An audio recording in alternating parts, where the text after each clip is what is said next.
A lot of shit comes up that people would want to vote on, like the bailouts, the war, all things of this nature. There's a lot of things that people would like that's going to affect us. We would like to vote on this, but you don't get to vote on it. You get to vote on a representative. These people are going to represent you once they get into office. And think about some of the laws that are in place that protect corporations. Think about some of the laws that are in place that fuck people over every day. They wouldn't be there if people were voting for them. We all have this desire to have someone lead us. We all have this feeling where we need someone who's smarter and wiser, who represents us.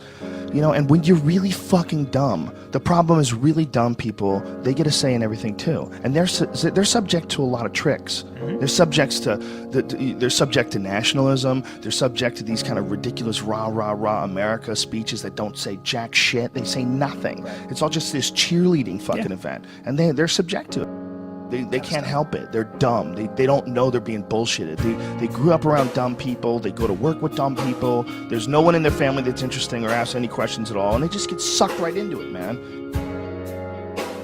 This society is so greedy, we're willing to go to war. We're willing to go places and send these big metal machines that kill people and fuck people up just so we can make more money.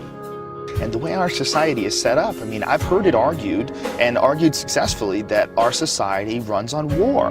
You know, it runs on the domination of the other parts of the world. And literally, that's the only way you can control a gigantic chunk of the globe. You have to keep everybody down, you know, and that's what our society is based on. We can't be fighting over each other because, you know, this guy's like 1 million people die in Iraq, and everybody goes, hey, as long as it doesn't happen over here. But it is, right. That is over here. It's just over here, over there. It's the same thing. It's the people you don't know that were born somewhere else who fucking got jacked. You get trapped in that whole idea of, you know, this is my team, these are my people, and, you know, someone fucking plays a country music song and throws up a flag, and I'm in. Fuck it. It feels good. Feels good to be in, right? Feels good to be, God bless America. Feels good. Singing around with a bunch of other people and you're all drinking. We're the fucking baddest motherfuckers on the planet. Woo! And that's how people get recruited. It's a clusterfuck, man. These poor fucking kids, man. Could you imagine being 18, 19, being talked into doing this shit for a bunch of bloodthirsty motherfuckers who just are trying to get whatever they're trying to get over there, whatever the fuck it is, whether it's lithium, you know, minerals in the mountains that they use to make cell phones, whether it's 90% plus of the world's opium supply, 90 fucking percent. That is a multi-billion-dollar business. And if you think these fucking industrialist cocksuckers that are running the world are going to leave that money behind, you're fucking crazy. Dude, they've got United States Army troops guarding Poppy Field. There's fucking so much heroin there. I mean, it's incredible. The fucking brother of the president of Afghanistan, his brother was selling heroin and getting paid by the CIA. I mean, god damn it. Heroin is absolutely addictive, okay? People who try heroin get hooked. Heroin is everywhere, okay? So you need to sell it. Someone's selling it. Who's selling it? I don't know, but 90% of it comes from this one place where we have to be to save our freedom. You can't criticize it, because if you criticize it, you're a shithead. You don't appreciate the troops and what they're doing for you, and that's not the case at all. I just don't like the idea of these fucking people leading us in any direction where you need to sacrifice your life. Well, I don't believe it. I don't believe them. When there's been so many fucking lies. I mean, the more you look it up, the more, I mean, you go into any of the stories on the weapons of mass destruction before we invaded and compare them to what we actually know that they really knew when they said that. It's like they did it on purpose. They wanted to get in there for whatever fucking reason.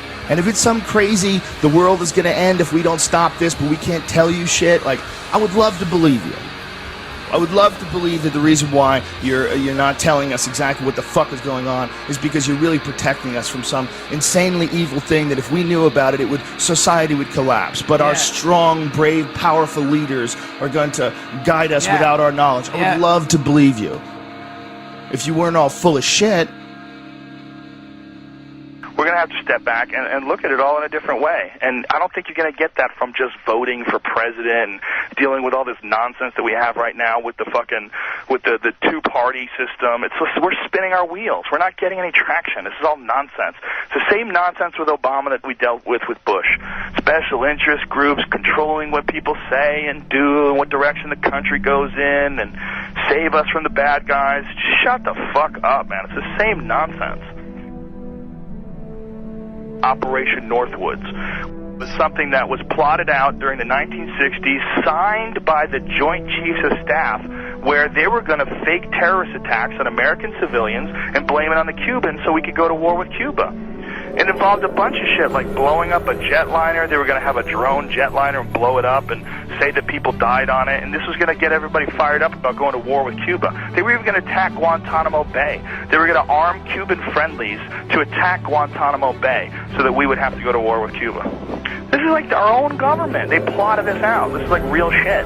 I remember when I saw JFK, the Oliver Stone movie, and that was like part of the premise that JFK, that Oliver Stone was pushing in this film, is that they killed JFK because they wanted to stay in Vietnam because they were making a lot of money in Vietnam. And I remember at the time seeing that movie going, that is absolutely ridiculous. Who the fuck believes that? Are they going to start wars and keep wars going just so that they can make money, even though it's not a real war, it's not a just war? Nobody wants to go to war. That's stupid hippie bullshit.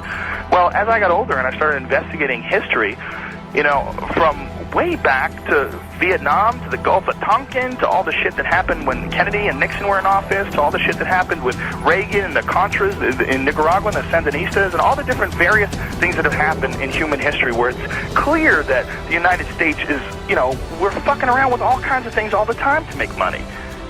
And that there's a bunch of people that are profiting off of war. And then they're not just profiting like a little bit of money here and there. You look at like what's going on with like how much money Halliburton made from the war. We're talking like billions and billions of dollars. That's like real money. Eisenhower leaving office, and he's giving a speech warning the American people about the power of the military-industrial complex. You know, when you watch that, you're like, well, here is a sitting president who's leaving office, but the most important thing that he wants to tell people is that you have to be careful because there's a machine here that wants to go to war.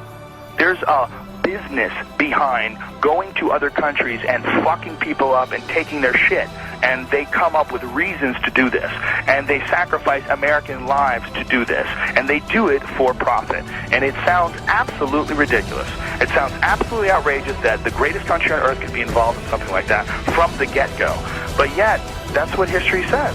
That's how it points. It points in that direction. It points in that direction that it's going in. In the councils of government, we must guard against the acquisition of unwarranted influence, whether sought or unsought, by the military-industrial complex.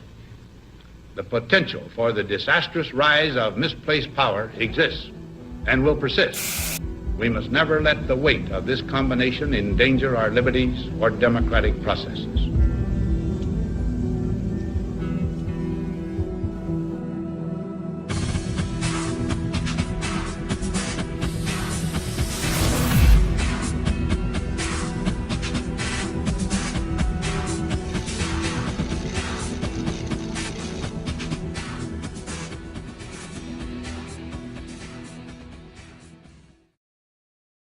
Tower 7 disturbs me the most. That Tower 7 just went whoosh, just like a controlled demolition. And everybody's like, yeah, but it had holes in the building. And you see the hole in the building? Yes, I see the hole in the building. But wouldn't it fall towards that hole? Why is it falling like that? That doesn't make sense to me with Tower 7. The way Tower 7 fell, it just kinked in the middle and fell down free fall speed. Almost. I mean, everybody they'll nitpick at you. Oh, it was 1/10 of a second slower than free fall. Even if it was just close to free fall, that's crazy. There was no resistance. It just gave up. Why wouldn't it wiggle and collapse towards where it got jacked? It just seems like a controlled demolition. That bothers me.